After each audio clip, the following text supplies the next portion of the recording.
একটা দুর্দান্ত খবর এসেছে আজকে ফ্রম ইউকে। আমরা জানি যে আমাদের prime minister honourable prime minister Narendra Modi উনি গেছেন ইউকে ভিজিটে, এবং সেইখান থেকে ইউকে প্রাইম মিনিস্টারের সঙ্গে তিনি যখন আজকে ফ্রি ট্রেড এগ্রিমেন্ট সাইন করেছেন এফটিএ, তার মধ্যে কিছুদিন আগে আমরা শুনেছিলাম যে রেডক বলে একটি কোম্পানি, যার সিইওর সঙ্গে আপনারা ইন্টারভিউ দেখেছেন, সিইও স্পিক্স, আই বাটন কিংবা ডেসক্রিপশন আর কমেন্ট বক্সে লিঙ্ক চলে এসেছে, গিয়ে দেখতে পারেন।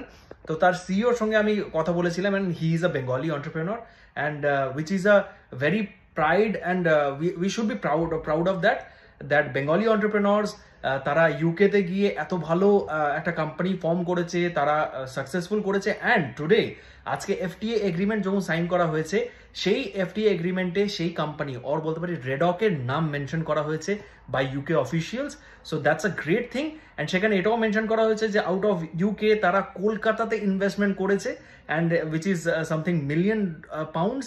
So that's huge. অ্যান্ড কলকাতার অফিস আপনারা সবাই দেখেছেন, দীপল দত্ত যিনি সিইও সেই কোম্পানির, তার কি বক্তব্য সেটাও শুনেছেন।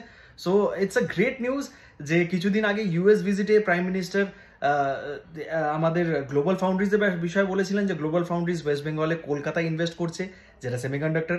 অ্যান্ড এখন ইউকে ভিজিটে তিনি রেডকের ব্যাপারে বললেন, যেটা ইউকে থেকে রেডক কলকাতায় ইনভেস্ট করছে, and that too they have opened or they have chosen Kolkata for their headquarters. So that's a great news for Kolkata. কেমন লাগলো এই খবরটা অবশ্যই কমেন্ট করে জানাবেন।